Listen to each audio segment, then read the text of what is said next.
ನಮಸ್ತೆ ಎಲ್ಲ ಭೀಮ ಬಂಧುಗಳಿಗೆ ನಮಸ್ಕಾರ. ನಾನು ಕುಂಕನಾಡ್ ಮಂಜುನಾಥ್ ಅಂತೇಳಿ ಇವತ್ತು ಈ ಒಂದು ಕಾರ್ಯಕ್ರಮಕ್ಕೆ ಆನ್ಲೈನ್ ಬರಲಿಕ್ಕೆ ಕಾರಣ ಬಂಧುಗಳೇ, ನಾವು ಎಷ್ಟೇ ಅರಿವು ಮೂಡಿಸಿದರೂ ಕೂಡ ಈ ಒಂದು ದೇಶದಲ್ಲಿ ಮೂಢನಂಬಿಕೆ ಎಷ್ಟು ತಾಂಡವಾಡ್ತಾ ಇದೆ ಅನ್ನೋದಕ್ಕೆ ಇದೇ ಉದಾಹರಣೆ.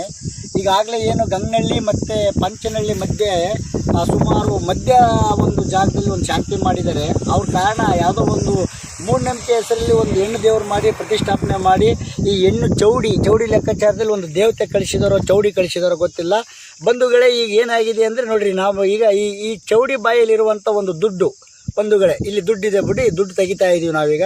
ಈ ದುಡ್ಡನ್ನು ತೆಗೆದು ನಾನು ನನ್ನ ಜೋಬಲ್ಲಿ ನನ್ನ ಪರ್ಸಲ್ಲಿ ಇಟ್ಕೊಳ್ತೀನಿ. ಈಗಲೂ ಕೂಡ ಈ ಪರ್ಸಲ್ಲಿ ಇದನ್ನು ನಾನು ಆ್ಯಕ್ಚುಲಿ ಪರ್ಸ್ ತಂದಿಲ್ಲ ಅಂದರೂ ಕೂಡ ಇಲ್ಲಿ ನನ್ನ ಜೇಬಲ್ಲಿ ಇದನ್ನು ದುಡ್ಡು ಇಟ್ಕೊಳ್ತೀನಿ ನಾನು. ಇದು ಈಗ ಚೌಡಿ ಬಾಯಿಂದ ತೆಗೆದಂಥ ದುಡ್ಡನ್ನು ನನ್ನ ಜೇಬಲ್ಲಿ ಹಾಕ್ತಾಯಿದ್ದೀನಿ ಬಂಧುಗಳೇ. ನಾನು ಹೇಳೋದು ಇದೆಲ್ಲ ಏನೀಗ ದೇವರು ಬರುತ್ತೆ ನಮ್ಮ ಮೇಲೆ ಅಂತ ಹೇಳಿ ಭಾಳಷ್ಟು ಜನ ಮೂಢರನ್ನು, ಬಹುಶಃ ದಲಿತರು ಇಂಥವಕ್ಕೆಲ್ಲ ಒಳಗಾಗ್ತೀವಿ ಅಂತ ಹೇಳ್ತೀವಿ.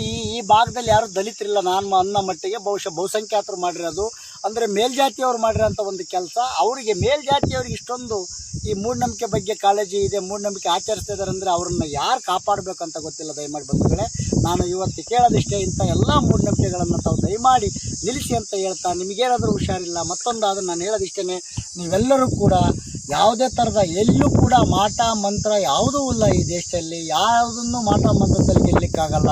ನಾವು ಬೌದ್ಧಿಕ ಮಟ್ಟವನ್ನು ಬೆಳವಣಿಗೆಯನ್ನು ಚೆನ್ನಾಗಿ ಮಾಡ್ಕೊಳ್ಳಿ. ಆಮೇಲೆ ಏನು ಈಗ ಒಂದು ಏನು ಸಾಮಾಜಿಕ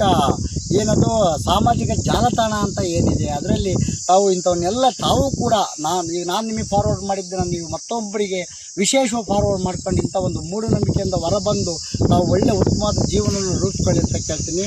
ಜೈ ಭೀಮ್.